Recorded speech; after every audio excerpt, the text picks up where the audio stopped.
Yo, yo, yo, yo. What's up, all you burners, stoners, and potheads out there? This is Weedman 420 with the Weedman 420 Chronicles. How are all you vipers doing out there? Mrs Weedman. Mr. Weedman. How the hell are you? Doing well. That's great. Yuki's doing well, too. Oh, yeah. She's in the cage. We had to put her up there in the crate. Gave her loads of peanut butter in her Kong, which she just loves. And she is going to be 13 weeks this week. Oh, my goodness. And we took her to the vet, and she is almost 18 pounds. What a difference from when we got her to now. She's 3 months old. And her funny German Shepherd ears are popping up now. Straight up. Super cute.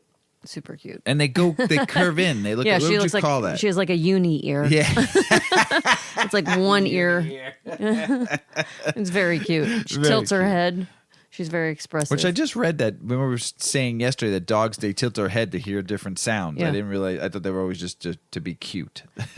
We had a Chihuahua, and he was all of, like 7 pounds? Yes. And he had obviously big Chihuahua ears, and his ears were funny, too. They'd turn like radar. Yeah. And they'd move around wherever the sound was coming from. She's doing great. pretty good. Training is going good. She's crate trained. She's house trained. Yeah. She lets us know when she needs to go out by ringing the bell. She just bites too much. Yeah, she does. She does nip a lot. But We'll we get that love figured her. out. We're figuring it out. Besides eating rocks too. We need to stop getting her eating rocks. So, Ozark. Oh, yeah. Oh if my anybody goodness. watches that show. We holy will not cow. throw any spoilers out there. Wow. The new season's out, and wow, oh, wow, oh, wow. Mm-hmm. Holy smokes, that first episode of the new season was cray-cray. Nuts. It was so weird. And I tell you what, I think it's only going to get deeper and darker as this season goes along. It is a dark show. Yeah, it's very dark. Holy cow. Your favorite person on that show is Wendy, isn't it? Oh. She's a beast. If you don't watch that show, watch it, and you'll agree. She's a monster. Holy smokes, is she? Holy cow. She just does make Master manipulator. She plays the fucking part very well. Wow. She plays the role very well. I like a strong female personality, and that's all good. But she's evil. But she's just wicked. Yeah, she's evil. Wow. She's like the Wicked Witch of the West right there. She is. Oh man, but it's good. We watched episode 2 of the new season last night, and it was, man, it is. I cannot wait to see how this all plays out. Great show. If you haven't watched it, I highly, highly suggest you watch it. Also, website's going well. Yeah. Got a little bit of the bugs worked out. Yep. It's moving slow. Moving slow. It's moving well. Yes. The search engine optimization, we're still working on a little bit. So Need all you out there, just type in Yeah. 8decades.com for us. Yeah, help us out. Help us out. Just move us up on the SEO, right? Google. Yeah, you do have to type in 8decades.com to find us. Yes. If you just search in 8 decades, We're not there yet. we just don't populate. Not yet. We'll we get will. there. As We'll long as get you're all there. out there helping us out by typing in 8decades.com in your Google search for us. If you do it once a day, all of you around the world, you do that once a day, you'll help us move up in that optimization and all that fun stuff I don't understand. And you'll find on the 8 Decades website, there's a tab for the podcast. Yeah. So you can buy swag for the podcast. You can listen to our latest episode right there online. We have a blog. And Eventually a newsletter. a newsletter will be coming soon. Yeah. So there's lots of information. The website's- It's not just shopping. Yeah, the There's website's lots of great. info. A lot of fun stuff on there. A lot of fun facts and figures and stuff we'll be putting on there, and eventually put some YouTube videos on there too. And we're growing. We just need all your all's help out there. Help us move up in the Google world of things, which I totally don't understand. Yeah, right? But we appreciate you out there. If you've checked us out, you're looking at the website. We love you. 8decades.com. It's our baby. So It is. Mrs. Weedman's baby right there that she worked her ass off doing. So, and I'm proud of you. We met this great couple at our first pop-up we did a couple weeks ago. Before our launch party, we did a little mini pop-up just to get a feel for it and see how we wanted to set up our table. And we met this awesome couple, Jay and Danielle, and they own a company called TigerLilyFarmsAdventure.com, or Tiger Lily's House of Apothecary.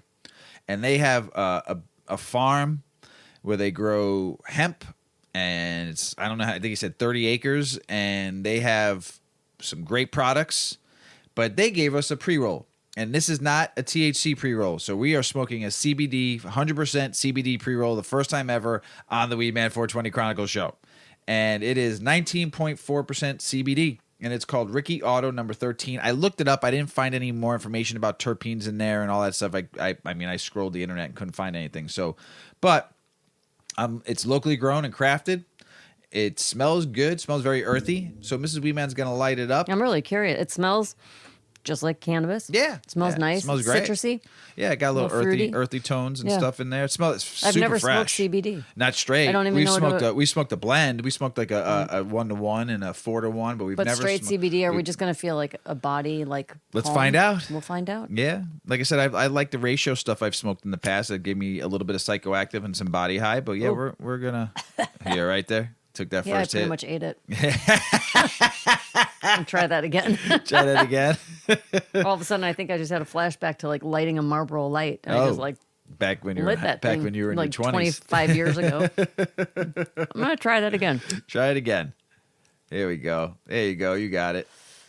Mm-hmm. What do you think? Pretty nice. Tastes nice. Yeah.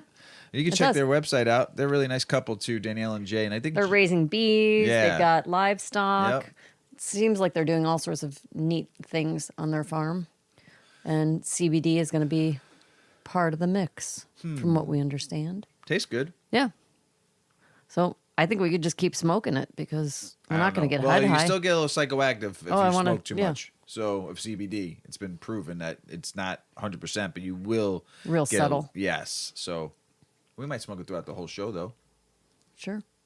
You got a canoe going there. Yeah. We got a half lit joint that. here. Well, you lit it. I screwed it up. Sorry. You ready to get the show started? Let's do it. Let's do it. Indoor, outdoor greenhouse. This is the age-old, I don't know what you want to call it, the age-old kind of like debate on what's better growing. I've grown outdoor. I've grown indoor. I've never grown in a greenhouse. So, but it doesn't matter where you grow your weed. And this is this is more for the home grower. Not so much the big corporate grows or the little grows or the craft grows or whatever you want to call everybody nowadays. But there's some differences. And I just felt this was a good article to read, and it's by Joseph Billions. Hopefully he makes a lot of billions out there. Cannabis plants grow in many sizes and shapes. They also come in various colors, contain different cannabinoids, and are processed into a wide range of products. The plants are commonly distinguished. Mrs. Weedman, you are just ripping the shit out of that. Just be careful. I'm trying to fix the canoe. I'm sorry, everybody. The joint is half lit. I'm trying to fix it. I've seen. And it's like, it's CBD, so how bad can it get? Well, we'll see when you're sleeping. We'll see. The plants are commonly distinguished by the strains, modes of cultivation, and even consumption methods. There are 3 methods of growing cannabis plants, namely indoor, outdoor, greenhouse cultivation. One of the fundamental questions for cannabis consumers is differentiating between indoor, outdoor, greenhouse grown weed. There are a few differences between each plant, although some are more obvious than others. New operators in cultivation scene ask what form or method produces the best yield. There is no direct answer because each has its own unique advantages and liabilities. The plain truth is that there's no general best growing opinion. Now, this is this author's opinion, not my opinion. I'm sure there's a lot of people probably go, Mr. Weedman, you're wrong. This article, listen, it's just someone's opinion. Okay? So just listen and let's move forward. Here are comprehensive details of the 3 cannabis cultivation methods and differences between them all. We also review the impact of each growing method on the plants. Outdoor cultivation. This involves the production of cannabis in open spaces. These cultivation methods tend to produce giant cannabis plants. I've seen them like 14, 15 feet tall and bushier than bushes and just crazy. So, I mean, it's amazing outdoor and how big they can get, how big cannabis plants can get outdoor. If you haven't been to an outdoor farm, I suggest if you can go to one and get a tour, go like towards the end when they're ready to harvest, and you really are going to see what a plant looks like. I mean, it's fucking beautiful. I want to just sleep under it. These plants have a wider and taller appearance with bigger buds. However, this does not necessarily mean that they have better cannabinoid content. This method has been around since the dawn of agricultural cultivation. Farmers who live in environments with perfect weather conditions for cannabis plant grow beautiful plants that blossom throughout the growing phase. Cannabis plants are unique plants whose optimal growth environments are rarely lived in. Growers have perfected the practice of growing cannabis plants in most inhospitable areas. They supplement available nutrients in soil with fertilizers and make up the insufficient water with irrigation systems. Cannabis farm settlements in California and Oregon grow the best outdoor grown cannabis plants. I would also say Washington also. And there's some other probably states that grow outdoor that grow good. But those 3 states to me, from where I've seen and have heard and have smoked, the outdoor is unbelievable. Thanks to the constant sunny and dry climate. Outdoor cultivation gives plants direct access to the sun. As you know, no artificial light source has been able to compete with the sun's efficiency. Outdoor grown plants have better terpene profiles due to their development under the full spectrum of the sunlight. The terpenes are fuller. Cannabinoids also possess better properties than cannabis plants grown through the other methods. Not all outdoor grown cannabis plants come out looking great.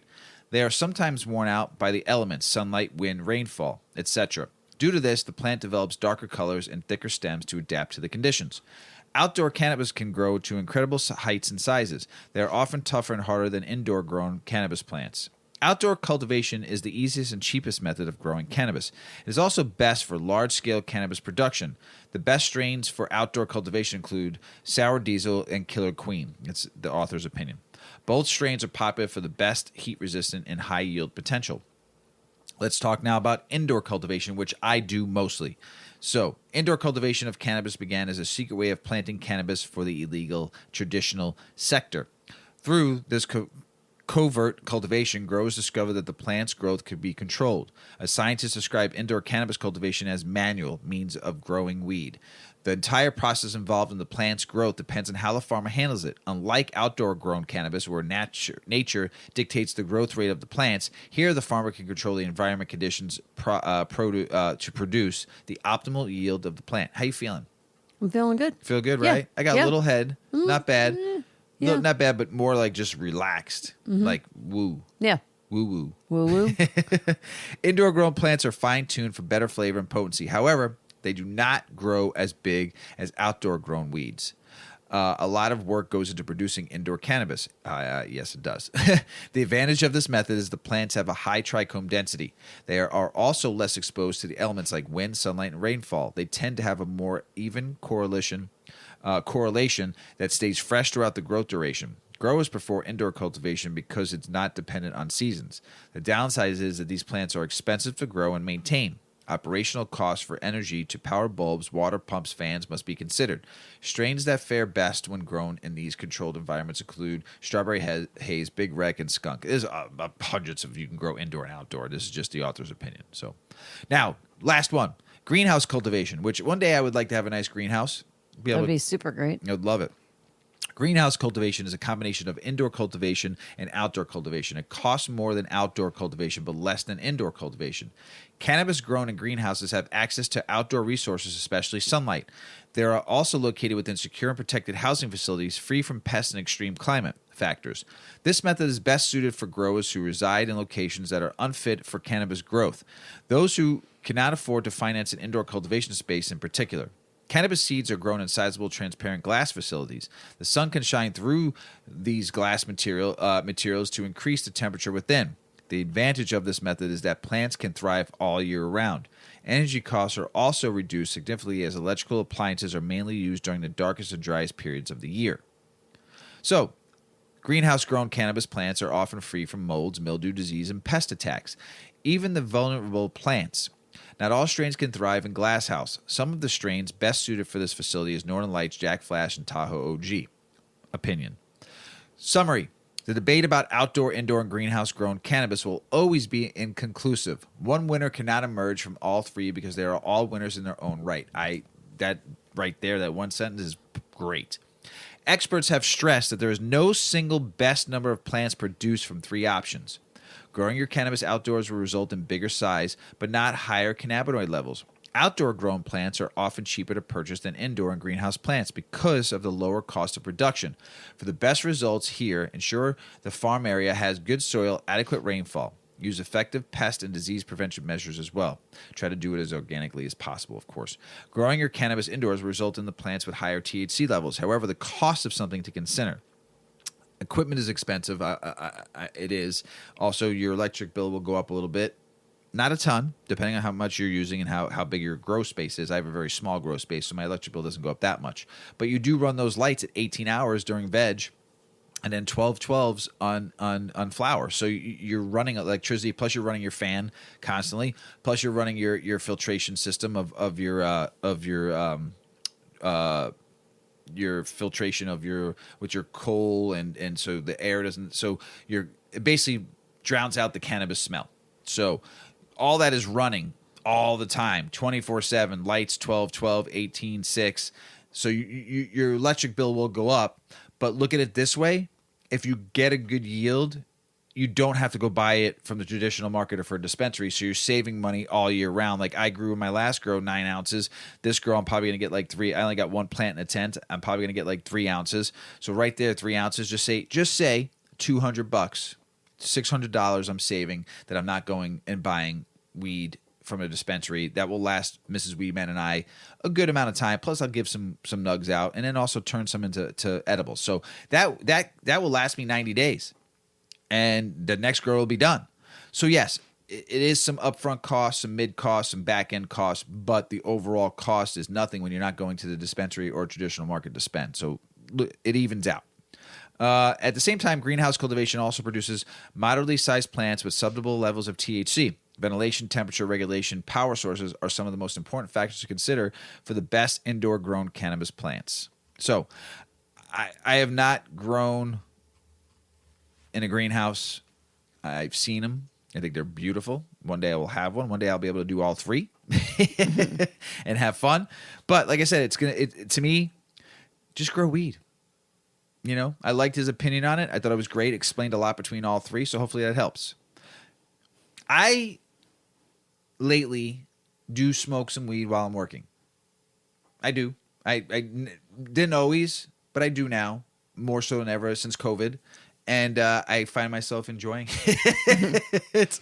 So, what do people work better high? No, yes. I don't know. Personally, I think it depends on the job that you're doing, and it depends on you, right? And how you feel about it. I think microdosing works, and you probably would consume on like a microdose level, right? Yeah, a little hit here and there, like a vape or something. Yeah. So this article is saying that some people do just work better when they're high. No matter what your occupation is, whether you have to report to an office or work remotely, working while high definitely has its benefits. It's no surprise that so many people do it. In 2019, Quinn Thomas, a marketing communications organization, conducted a survey from 900 cannabis users. The findings revealed that 1 in 4 cannabis users who reside in a cannabis legal state gets high during work hours. So why are more people turning to getting high while working? Well, it turns out it can really help. Contrary to the thought that cannabis use makes you lazy or unproductive, the opposite can be true, at least for many people. In fact, studies show that cannabis use has no impact on productivity. And you know that. You do quite fine. I do me. Yeah. But how much you smoke plays an important role. If you get extremely high, you wouldn't be able to function. And this has been proven time and again with multiple studies dating back many, many years. I mean, I know people that rip. Yeah. Like their tolerance is high, though. Right, but they rip their all day long. Their chillum all day long. They pack one full bowl, and by the time they're done working, their chillum's done. Right. You know, I mean, I know a few people that do that. Yeah. I don't know. Some people can. Yeah. And you wouldn't even know that they're... No, not at all. You couldn't even tell that they're under the influence. Keel. Oh, what did I just... There was like I don't know, some show on, and it was something reality. Maybe it was Court TV or something like that. And the person was like, he's just trouble. He smokes weed all the time. And the only time he doesn't get in trouble is when he smokes weed. But she was contradicting herself because she was saying that all he does is smoke weed. But then she was herself saying that when he smokes weed, she's safe and he doesn't cause any trouble. Yeah. So it was like, but she was making it sound bad, but it really sounded like he needed to smoke weed. Whatever this guy was up to. Anyway, but how much weed you smoke plays an important role. If you get extremely high, you wouldn't be able to function, and this has been proven time and again with multiple studies dating back many years. For those who want to experiment with cannabis use for productivity, small doses are always best, even perhaps microdosing. Generally speaking, microdosing cannabis means consuming anywhere between 2.5 to 5 milligrams, which is easy to measure when you're taking edibles or tinctures. When it comes to smoking, perhaps a small puff instead of several large ones. Of course, your own tolerance also plays a role. Having said that, here are the benefits you can get while working high. Creativity. Many people feel that they are their creative best after smoking a few puffs or even eating edibles. For these reasons, it's common for artists of all kinds to get high before getting on with their creative process. Some famous creatives that were known to use cannabis include Steve Jobs, Amedeo Modigliani, he was an Italian artist, painter, and sculptor, and Charles Baudelaire, a French poet. These guys were way back, like turn of the century. To name a few, not Steve Jobs, but the other two. Perhaps you could give it a try the next time you have a creative block and let cannabis help see what you can uncover. According to experts, creative processes rely on the activities within the frontal lobe of the brain. And when you consume cannabis, this increases cerebral blood flow to this part of the brain, making it more active. Jason Talese reported in the Berkeley Medical Journal that trials conducted back in 1992 confirmed that cerebral blood flow does increase after cannabis use. These findings were verified by additional research in 2002. When subjects with high and low creativity are compared, the former have both higher baseline frontal lobe activity and greater frontal increases while performing creative tasks, said Dr. Alice Flaherty from Harvard Medical School's Department of Neurology.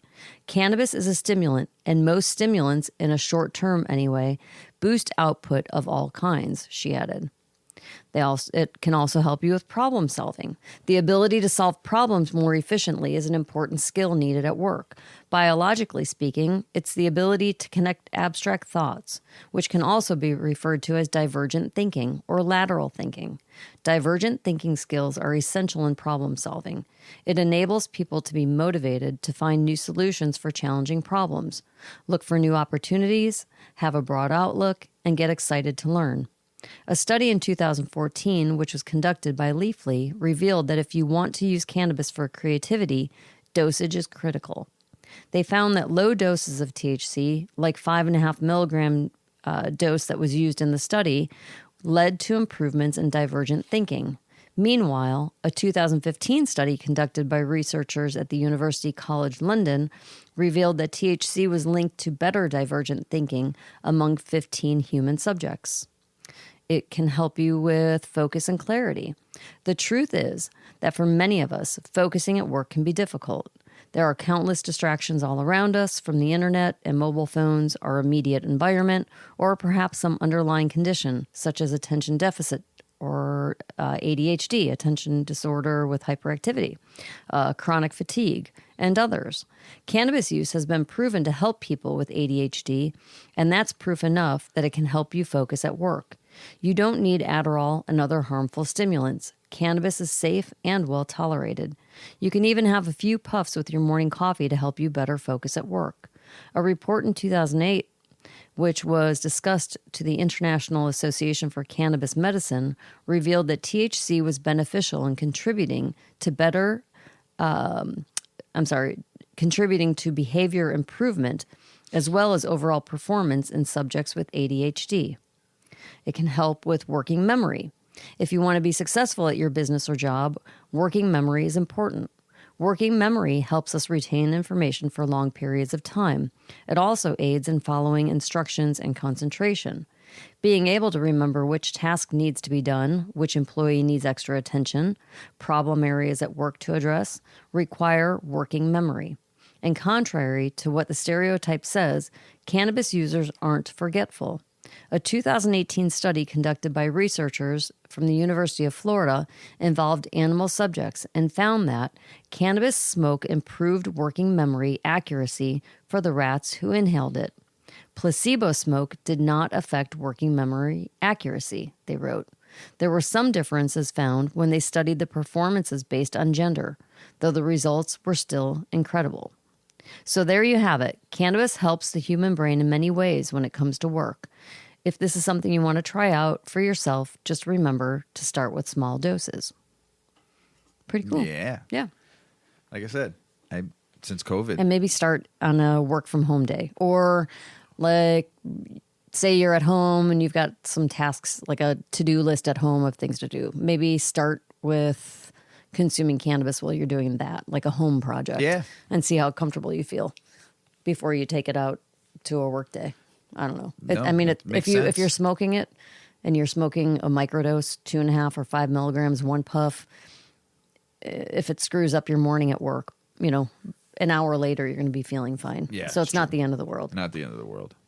Unless you have a really important meeting and you're like really high and you can't focus. That could be a problem. Could be just a little bit. Mm-hmm.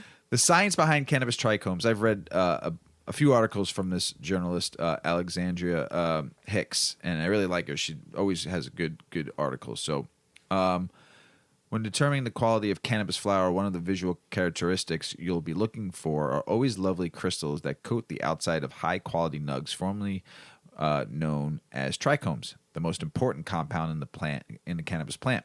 The cannabinoids that produce all the desired effects, along with the terpenes that boost said effects that gives us the aromas and flavors we enjoy so very much, all starts out as trichomes. So the reason we love weed so much is almost entirely attributable to these trichomes. But how much do we really know about them? Different types of cannabis trichomes. It can be hard to tell with the naked eye, but trichomes actually come in many different shapes and sizes. They can be unicellular, multicellular, as well as glandular or non-glandular. Glandular consists of stalk ending in a glandular head, and a non-glandular has elongated tapering structures at the end instead of a larger gland. Unicellular or multicellular are either glandular, consisting of stalk terminating in the glandular head, or non-glandular, consisting of elongated tapering structure. 3 types of trichomes are seen most frequently on the cannabis plant: bulbous trichomes, capitate sessile trichomes, and capitate stalked trichomes. Kind of glad I'm on CBD right now, because if I was really baked, I would have butchered every single one of those words. Maybe not. The smallest of the bulbous trichomes, which are roughly 10 to 15 micrometers, despite being found on the entire surface of the plant, they are still the least abundant trichome found on cannabis. The next size up are the capitate sessile trichomes. These are slightly larger, slightly more prominent, and are comprised of 2 complete parts, a head and a stalk. The largest and most plentiful are capitate stalked trichomes. They range in size between 50 to 100 micrometers wide, and these are the ones that you can see without any type of visual aid. They're made of a stalk containing epidermal and hypodermic cells that build up in basal cell that is attached to the base of the large glandular head. The entire structure is held together by a waxy cuddle layer, acting as sort of a glue cement for the trichome.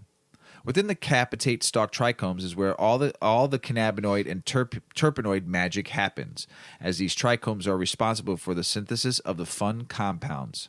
Because of the size and the abundance, they produce the highest concentration of essential oils. So in other words, the more capitate stalk trichomes you have, the more fire your weed will be.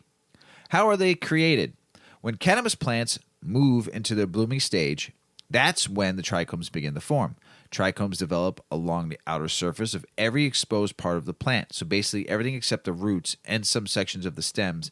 From there, they begin to transport vacuoles and plastids from their stalk into the gland head. The cells, the gland head of the trichome, will then begin to metabolize, forming precursor chemicals to what will eventually become cannabinoids. Plants containing high concentrations of trichomes usually produce a large number of cannabinoids and terpenes as well.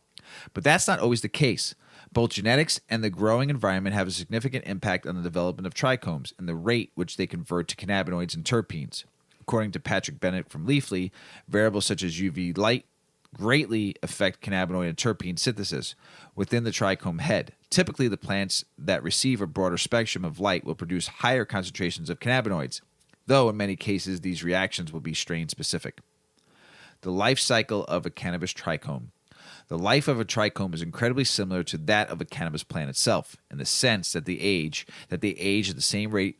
So trichomes are a very acute indicator of plant maturation.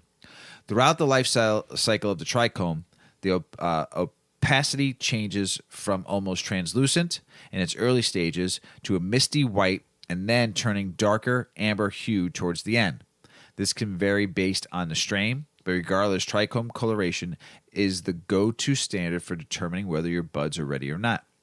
Once the trichome has reached full maturation, it's time to harvest. Shortly after this, the trichomes will begin to degrade and the flowers will lose their potency and flavor. During handling, you will have to be very careful not to damage the trichomes, as they are sensitive to a number of different stimuli, including physical contact, time, exposure to heat, light, and oxygen, to name a few. I always say the one thing I dislike the most, and Mrs. Weedman heard me say this, when I have to handle a nug to grind to put into our smoking apparatus where we're going to smoke out of, you lose so much on your hands, so much on your fingers of everything I want to smoke. We have something for that eventually for everybody. We'll talk about it another time. There are numerous ways to extend the life of your cannabis trichomes, such as carefully handling, proper trimming, drying, and curing techniques, and correct storage. All this combined will help keep the flower fresh for as long as possible, and that important regardless of what side of the production chain you're on. Plant protection. In cannabis, all the plants that produce them, trichomes serve as protection from insects and other animals, as well as a variety of environmental irritants. When a female plant begins to produce flowers, they become vulnerable, and just like animals, plants evolve and adapt over time, developing a range of mechanisms used for survival and protection. Among these are trichomes. The strong aroma secreted by these trichomes is what attracts humans to cannabis. We've talked about this before. Other animals are deterred by the smell, and it prevents them from eating the plant. The sticky oiliness we discussed in this article, produced by the capitate stalk trichomes, serves as another defense mechanism that traps insects when they come in contact with plants. The oil also aids in a sort of self-regulation by helping prevent excessive water loss from the leaves, as well as protecting the plant from extreme humidity, keeping it at a correct moisture level. The different trichome layers also help shield it from a harsh environment conditions such as pollution and smoke from wildfires. With certain plants, for instance, the trichomes can form into a small stinging hairs that break off the plant to irritate whatever animal comes in contact with it. There were cactus species in this writer's yard when she lived in the desert, and these tiny heads that thread like needles, and the same exact defense tactic used by tarantulas, who will rub their hind legs together to scatter small hairs into the eyes of the predators. So, just like cacti that have heads that protect their plant, she's also talking about how tarantulas, I've seen it before in animal shows, they rub their legs and I've seen the hairs go in the eye. It's crazy. What are the effects in humans? This is a very loaded question because the exact benefit and effects depends on what combination of cannabinoids and terpenoids are synthesized by the trichomes. In general, both of these compounds have proven effective managing a myriad of different health conditions and diseases. From the medical standpoint, nearly every naturally occurring cannabis compound serves a purpose and can be used therapeutically in the human body. The two most abundant cannabinoids is THC and CBD, which we just smoked some CBD, are both highly beneficial plant medicines. CBD has no psychoactive properties and is utilized widely to treat anxiety, pain, neurological disorders, inflammation, and the list goes on. THC is the compound known for its intoxicating effect, but it's also a powerhouse for medical goodness in its own right. THC is great for relieving pain, treating nausea, managing depression, and is also said to regenerate brain cells in elderly use, among other benefits. Recreational cannabis is considered a psychoactive substance. The high can range considerably, with some people feeling relaxed and at peace, like I am right now, while others get anxious and paranoid. Even within those confines, there are so many variations of the kind of high you will feel. Some strains make you feel lazy. and chill, while others have you feel more energized, creative, and inquisitive. Again, it all boils down to the specific combination of cannabinoids and terpenes, which can be traced even further to the plant trichomes. We've talked about this before so many times. It's not a sativa indica thing. What I just read to you, it's about cannabinoids, terpenes, flavonoids, all that stuff in that plant that gives you the effects that you're looking for. The endocannabinoid system. We've talked about this so many times, so I'm not going to go into it again. Just remember, if you want to learn more, trichomes, cannabinoids have a lot to do with your endocannabinoid system, with your CB1 and CB2 receptors, with your 2AG, and how it affects your body, your overall immune system. It's amazing. So go read about it. Final thoughts. To say that trichomes are an important part of the cannabis plant would be a monumental understatement. Not only do they act as a defense mechanism for the plant, protecting it from the pest and environmental pathogens, but trichomes are also the reason cannabis has so many qualities that are beneficial to us, both medicinally and recreationally. Great article. Love talking about trichomes. Love talking about terpenes. Love more learning about the plant. Great article. She's a great writer. I do enjoy reading a lot of her stuff, and I love sharing it with all you around the world. So, Mrs. Weedman? Yeah. COVID-19 is still here. Yeah, this is a controversial one. Well, here's a crazy one, though. Yep. Because we don't hear much about it because Johnny Depp right now in the news, what's going on overseas with Ukraine, just all the stuff that's going on in the news right now. So you're not hearing much about COVID-19, but it's still there. Yes. Still, right? Yes. So talk about what cannabinoid base is doing. Well, I actually today they were talking about it on the news. I caught a glimpse of there's some tablet, and I don't know if it's FDA approved. I did not. It was on. I was caught it in passing. Didn't stop and listen thoroughly, but something about some medication now that they've created that can, if you're diagnosed with, if you have a positive COVID test, you take this. And the person that they were interviewing said, I felt like I was dying, and 3 hours later, it was kind of oh, am I even sick? So that's kind of cool. But this is very cool because this is more research being done on cannabis and its effects on COVID-19. So there's a first cannabinoid-based COVID-19 treatment that's hitting the market. I'll later go into explaining, yes, it is not FDA approved, but it's out there. So the use of cannabis for treating and preventing COVID-19 is nothing short of controversial, but we can't deny what the science says. This article was originally on cannabis.net, and then it was reposted to the article that I kind of rewrote for the show here.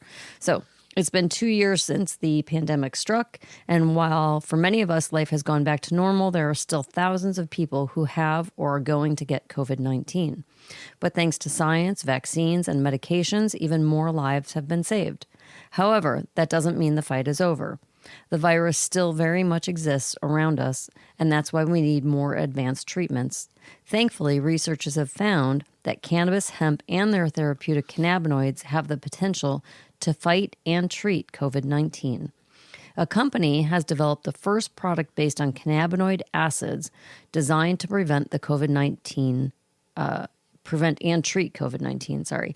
Van Bremen, which makes plant-based and wellness products, has created a hemp-based original wellness formula, a blend founded by researcher Dr. Richard Van Bremen of the Oregon State's Global Hemp Innovation Center, College of Pharmacy, and Linus Pauling Institute.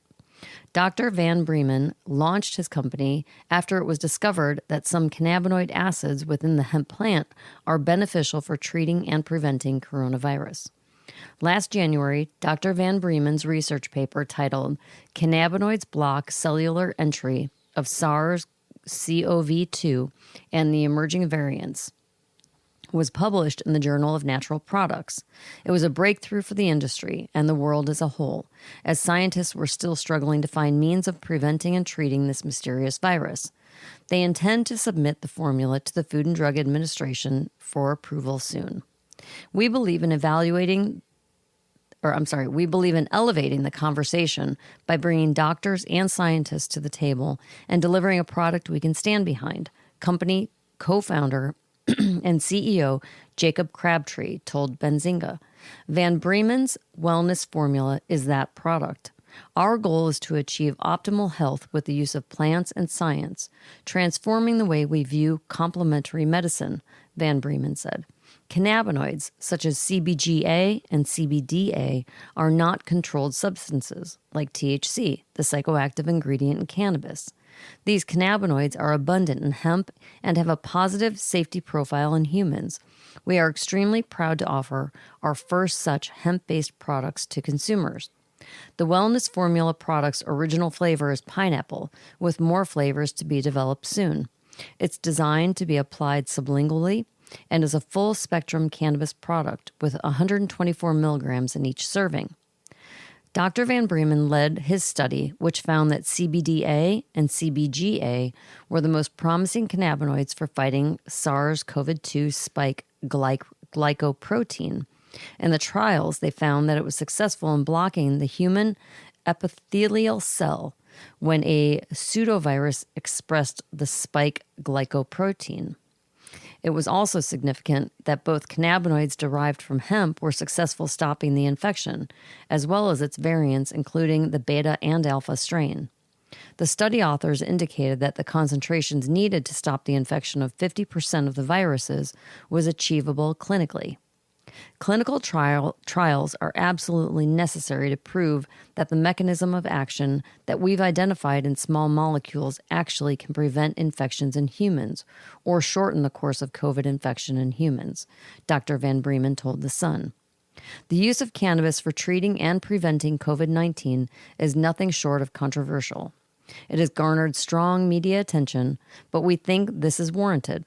After all, cannabis is renowned for its numerous therapeutic and antiviral properties, but we can't deny what science says.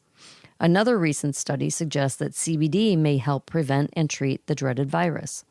University of Chicago's Marcia Rosner is lead researcher with a team who discovered that CBD helped to treat the virus in laboratory experiments. For their study, the researchers used small doses of purified CBD, similar to what patients with severe epilepsy would medicate with. Rosner and her team discovered that instead of CBD preventing the virus from infecting cells, CBD acted immediately once the virus entered the cells by blocking it from replicating copies of itself through its effects on interferon, an inflammatory protein. Meanwhile, in 2020, another animal study discovered that CBD could be effective in reducing the cytokines, which help improve clinical symptoms in mice models that had symptoms similar to COVID-19. The FDA, as well as the FTC, is warning consumers against using CBD for treating COVID-19. They have issued 7 warning letters for hemp CBD companies against claiming that their products can mitigate, prevent, treat, diagnose, or cure a disease. The FDA has not approved or authorized any drug containing CBD for the treatment or prevention of COVID-19, they said. For consumers, it's best to consult with cannabis-knowledgeable doctors before self-medicating with cannabis for such a life-threatening condition. However, we do hope more research can be done. Hell yeah. Yeah. Let's go. It's cannabis. Positive. It's a lot of positive news. Yeah. There's a super case going on here in Illinois right now about the dispensaries that are all in litigation. It was 185. There's like 67 lawsuits going on. And the judge is saying as of last Friday that these licenses are nowhere near being like given out yet. Wow. Before she hears the arguments and whether or not they deserve to participate in the application process, and told litigants that she expects this case to last through the end of the year and possibly into late 2023. Jeez. So basically any growth in the cannabis industry here is shot. Yeah. And that was because people that should be getting dispensary licenses weren't. It wasn't being distributed as fairly. That's what they were saying. Right. You know, and social equity, there wasn't enough social equity license giving out. You had to have like so many points in the system that they put together to even get into the lottery. It's crazy. Right. It's just asinine. So I feel bad for everybody that's been that has a lot of money into this. And their hands are just tied right now. Yeah, I mean, this is because they've already got money in. Oh yeah, for the application fees, and now they're just sitting. Maybe some of them already got their buildings and are just sitting waiting now, paying rent on nothing. Oh my gosh. Yeah, it's just brutal. So I don't know. I read that article last time about just basically like the cartel of Illinois cannabis right now and the people that have their names in it and some big names. Mm-hmm. So New Jersey. the place I was born, sold almost $2 million worth of recreational cannabis products and more than 12,000 customers on their first day of legal sales. Wow. Big. What else? Major food companies like Pepsi, General Mills, and Kellogg's are asking Congress to help stop the proliferation of cannabis-infused copycat products that mimic their well-known brands. Stop crying. Montana City lowers minimum age to own or work for cannabis company to 18 from 21. Pretty good, Montana. Study: 66 million U.S. adults are cannabis consumers. Y'all smoking some motherfucking weed. Love it. 66% use cannabis. And 66%, I said in this article, says, I trust people who use cannabis as much as I trust anyone else. 71%, if I learned someone uses cannabis, my opinion of them would not change. 50%, they're just average people. 12% think they're lazy and unreliable. That 12% should be smacked. Nope. And 10%, they're not serious people. Really? We're not serious, Mr. and Mrs. Weedman aren't serious? I think I need weed because I am too serious. I need to chill out sometimes. The study from MRI Simmons shows that consumption of CBD and cannabis obtained through legal or traditional channels has increased to 63% since 2018, with 66 million U.S. adults reporting being users. According to the study derived from national representative sample of 5,022 respondents among cannabis consumers, 39% used only cannabis in the last 12 months, compared to 35% who consume both cannabis and CBD, and 26% who only use CBD. Pretty good. That's good for cannabis. I love it. Keep on growing. President Biden uses clemency powers for the first time, and Normal calls his actions woefully inadequate because he only... basically, President Biden utilizes clemency powers for the first time today, which was a couple days ago, and the White House announced the pardoning of commutation of sentencing for 78 individuals, most of whom had been on supervised release during the COVID pandemic. Of those 78 individuals, 9 had federal charges related to cannabis. So basically, Normal is just saying that Biden ain't doing dick. Basically, I mean, there's 40,000 non-violent cannabis people in prison right now. He could have done a lot more than 78 individuals. Yeah. Fucking joke. And the thing that gets me is he went around the country promoting cannabis during his debates, during his going out there and promoting his name to become president and shit like that. I mean, he went around the country saying that he was going to legalize cannabis. Mm-hmm. And yeah, where are you now? Nowhere. New York recreational cannabis sales likely will begin by fall, state regulators say. There's a lot of shit going on in New York right now. So much stuff I've been reading because I'll take a little hit of that. Thanks. They want to grow cannabis on roofs. You got people right now because you can basically smoke freely anywhere in New York right now, but also people are just selling weed right out of their shops, like before it's even recreational, even like has gotten going. Like people are selling it like everywhere. Like I saw a post of someone like putting it in an ice cream cone, but it was like a fake ice cream cone with like this clear fake ice cream looking top with nugs of weed in it, and just selling it to people. That's crazy. Nuts. They're just going fucking. They're saying fuck it. We can't wait for you, basically. Basically, they're saying, we're not waiting. We're just doing it. Good for them. Fucking just do it. Hold on, I'm going to take a quick hit. That stuff is good. It's interesting. It's very CBD. It's a big body high. I feel like relaxed. super mellow. Yeah. I don't feel head high, but at the same time... Just slightly. Just a little bit. Yeah, a little bit. A little bit, not It's bad. nice. Really nice. I've been preaching this for a while now, but it looks like in this new California bill would allow cannabis growers to sell products at farmers markets. Yay. What have I been saying Yes. since we started this? Free the plant. Free the plant. Let farmers sell at farmers markets as long as it's done correctly. Mm-hmm. I think it's great because there's a lot of weed in California and there's a lot of farmers markets in California. Let people come and see their weed in beautiful jars. Let them buy a fucking QP if they want. Let them smell it, touch it, feel it, learn about it, talk to the grower, the farmer, where it comes from. That, to me, it's amazing. I think it's great. Hopefully this bill passes and they move forward with it because then I want to go out to California. Ohio cannabis activists file a lawsuit to keep legalization initiative on track for November ballot. Good for you, Ohio. Be there soon. Majority of heavy cannabis users are who, Mrs. Weedman? Grown-ups with kids. Can you believe that?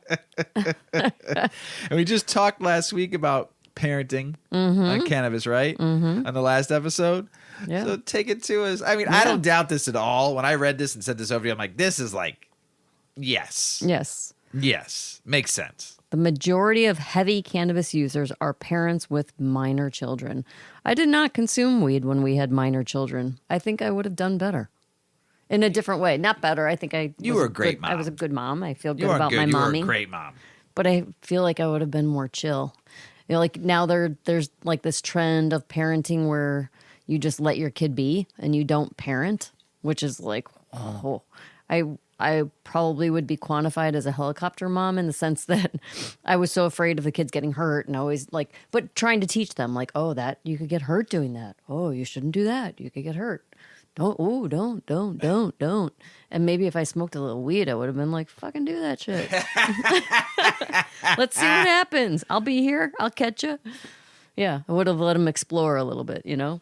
But I think it was just in their nature, too, that they weren't super, like, because, I don't know. Yeah, our kids weren't, like, going to go jump off of cliffs and do stupid shit. That you don't know of. Maybe they were. Maybe when I wasn't looking, they were. I don't know. But anyway, back to the story here. On 4/20, a day when the cannabis community celebrates its love of the plant, a new survey stated that 1 in 5 Americans consider themselves heavy users. This means they smoke 3 or more times a week, and it dispels the old stoner stereotype that most heavy cannabis users are young men.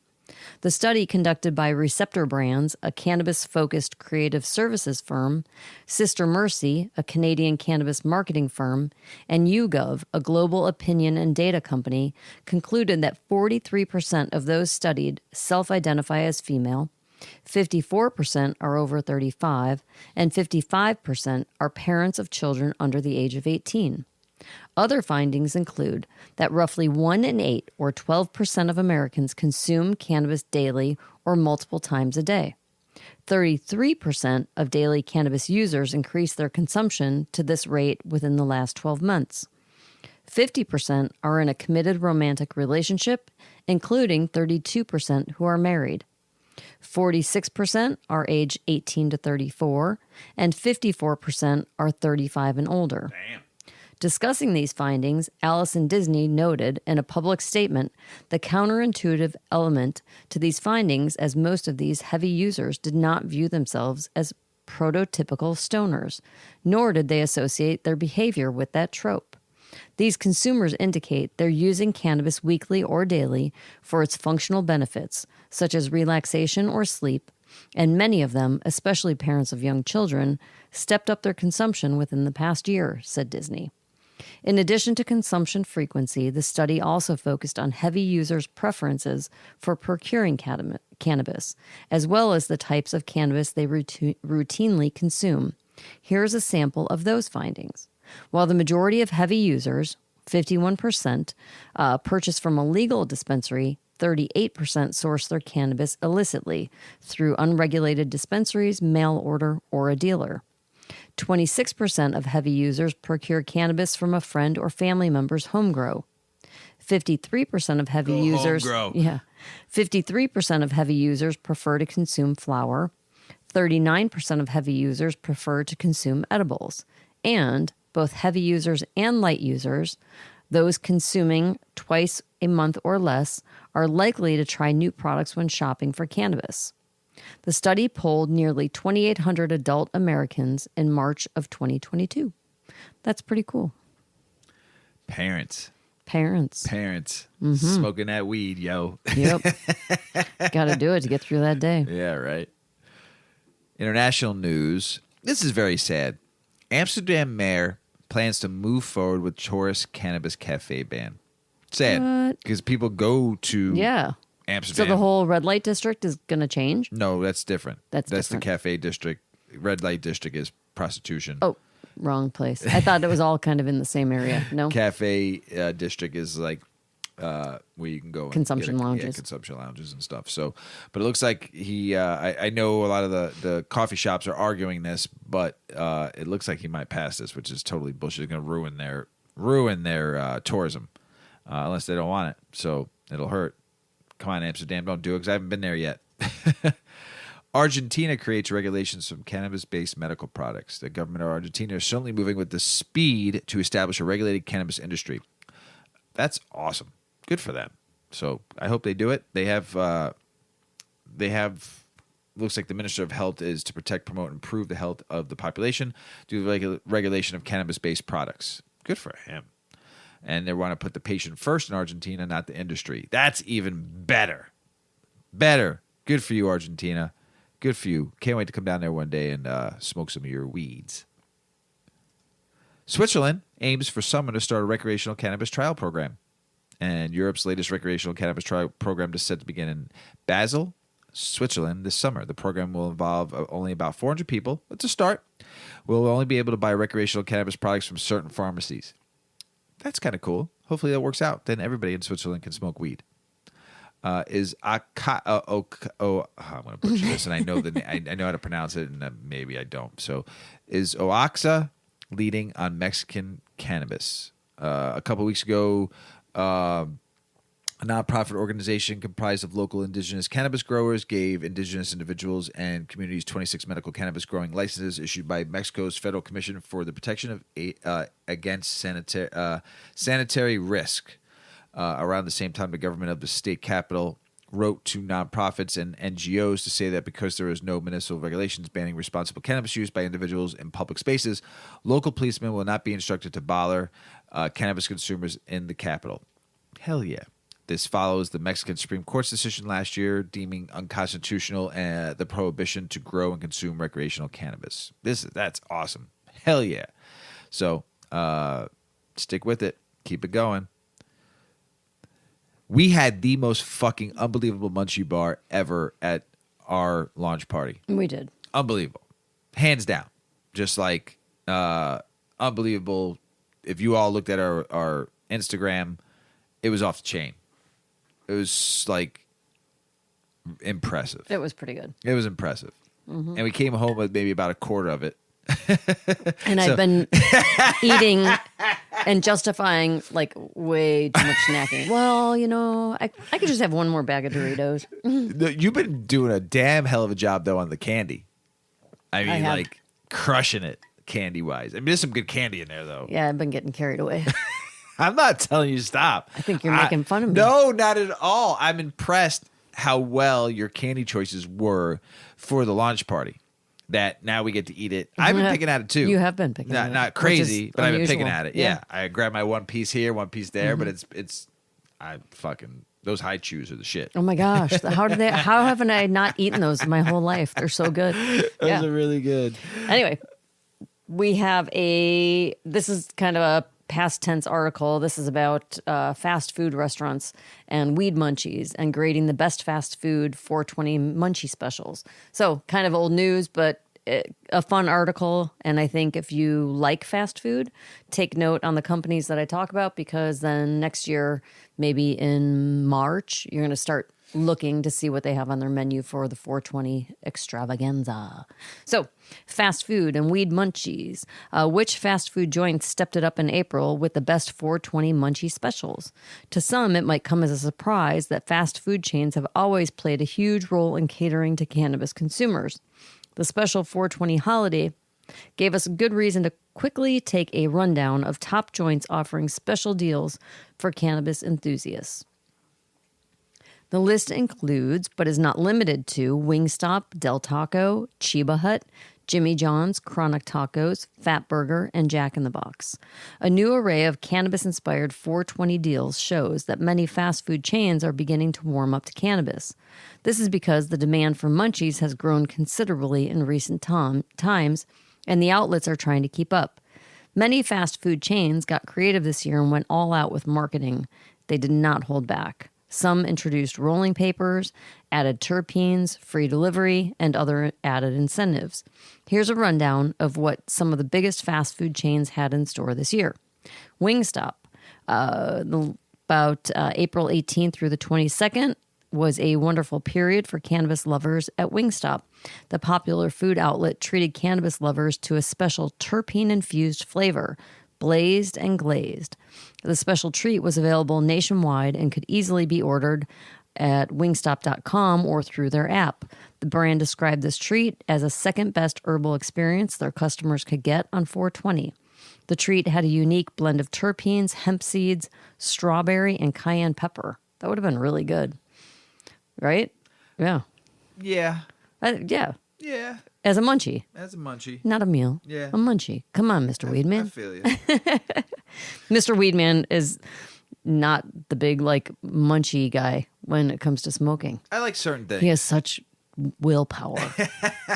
I do not at all. Chief Growth Officer at Wingstop, Marissa Corona, believes the brand is making the right moves to satisfy the munchie cravings of customers through flavor. This is believed to be the motivation behind the development of Blazed and Glazed, which offers a unique mouth-tingling sensation. The special wings do not contain THC, but all the flavor goodness they can get. Chiba Hut. Now, I never heard of Chiba Hut until our daughter went to school in Madison, Wisconsin. She went to the University of Wisconsin, and right down the street from her apartment was Chiba Hut. And I thought it was just a local little thing, but kind of nondescript, like just a tiny little storefront. And then you walk inside, and it is like there's a bar, there's a band, like there's a little venue space, and then there's a sandwich shop. And all the sandwiches have kind of pot-themed descriptions, and it's fun. And they make all sorts of stoner. Yeah, it's fun. It's fun. Very, very, very vibey and very stoner heavy. Oh my God, their desserts are really good. The Rice Krispie treats, and oh my gosh, yeah, very good. Well, anyway, Chiba Hut. You guessed it right if you suggested that Chiba Hut, and one just opened in Chicago, would be getting in on the 420 frenzies with unique treats for their cannabis-loving customers. A special partnership between Chiba Hut and Long Play, which was a national cannabis portfolio company for sustainable cultivation practices, they both blew away the expectations of many. The result was a special nug-sized sandwich served on a Frisbee with Willie's Reserve rolling papers for $4.20. The special package and dynamic rate on display by Chiba Hut became a fan attraction, but there's still more from the special brand. The rolling papers have unique QR codes allowing customers to stand a chance of winning a trip to the Emerald Cup in Hollywood, along with special gift packs. The competition ran from April 20th through the 30th, with the winner set to be announced today, May 2nd. As expected, entrants had to meet the legal age requirement of 21 to win. The Colorado-based company was set to make this year's 420 holiday one to remember. Del Taco, they were set to make 420 a special 24-hour experience with chicken rollers on display for customers. The brand was offering 5 new chicken cheddar rollers for $4.20, and they called it Roller Days, D-A-Z-E. I don't know what chicken rollers are. Like sound good. What are those things the kids would eat? It was like a little fried. Remember those frozen things? Taquito, not. Oh frick, I don't know. I think that CBD made me high. It should. Yeah, it did a little bit. This special package was the brand's way of celebrating the cannabis holiday, which was expected to come with mass munchie needs. The special 420 deal was available only to those who registered with the Del Yeah Rewards program. Orders had to be placed through their app. Del Taco was also set to provide free delivery on the special day once your orders were placed. Customers who added roller days to their cart were also eligible for discounted prices. Jimmy John's, the leaders when it comes to mouth-tingling sandwiches, also got into the 420 holiday mood this year. The upside of the brand's offer was that you got a sliding scale discount, which hinged on how high you were at the time of ordering using their elevation checker. Customers could be classified from not so high to kinda high, and finally, highest. The special innovation stood out amongst the different offers available from fast food chains over the 420 holiday. Chronic Tacos. They set their customers up this holiday with a special offer that appealed to taco lovers. Customers could get 1 bolito at regular price and a second for $4.20. The offer was available at all Chronic Taco outlets nationwide. and Jack in the Box. They're just about everywhere on the West Coast and Texas, with more outlets being opened in other states as well. They celebrated the special 420 holiday with the brand's special Pineapple Express Shake throughout April, priced at $4.20. With all of these special treats available across food chains in April, it was bound to be a 420 holiday to remember for many. Be sure to check on them next year so you can join in on their munchy fun. They're missing one. I know you were pissed when you read Taco Bell. Like, what the fuck? How is Taco Bell not in this list?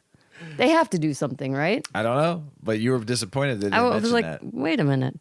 Yeah. Crazy. Taco Bell is my favorite. If I'm going to have fast food, that's my go-to. Yep. Not a fan. I know. Every once in a while, maybe once a year, I'll get it with you. That's it. It's just never been my jam. But I used to be a big double quarter pounder with cheese, no onion, from McDonald's, and I used to take the French fries and put them on the double quarter pounder. I haven't had a Big Mac. But it's been since forever. like my early 20s. I think before we were married was the last time I had one of those. Wow. Like, it's a long time. Yeah, it's been a while. So I switched to a double cheeseburger for a minute there, and then I stopped eating McDonald's altogether. Yeah. Now we just get an Egg McMuffin every now and then. Yeah, and a hash brown. if we travel, gotta have an Egg McMuffin. Gotta have an Egg McMuffin at the airport and a hash brown. So George Harrison's estate from the Beatles rolls out a cannabis brand, and he's been passed, but his estate is rolling it out. It's going to be California's Dadgrass, and which is kind of cool because 58 years ago, Bob Dylan introduced the Beatles to cannabis. So his estate's throwing some shit out there. I think it's kind of cool. Good for the Beatles and good for George Harrison. His name will live on in cannabis, and good for them. Mrs. Weedman? Mr. Weedman. Got anything else to say? I challenge some people to get high and work. That's a good challenge. Try it. Just a little bit. That's a good challenge. Or get high and parent and tell us how much easier it is. There it is. Or not. Or not, yeah. Take a nap when your kid takes a nap. Yeah, there you go. You know? Work a little bit on weed. Work a little bit when you're parenting. Play a little bit on weed. Yeah, there you go. Parent a little bit on weed. Yeah, just a microdose. Yeah. Bet you get through the day a lot nicer. Kind of things go away when you're a little bit on cannabis. It kind of like just you feel good and you can handle any problem and nothing gets you upset. It does for me anyway. Yeah. Just keeps you chill. Well, let us know. Shoot us an email about it. You could shoot Mrs. Weedman an email now.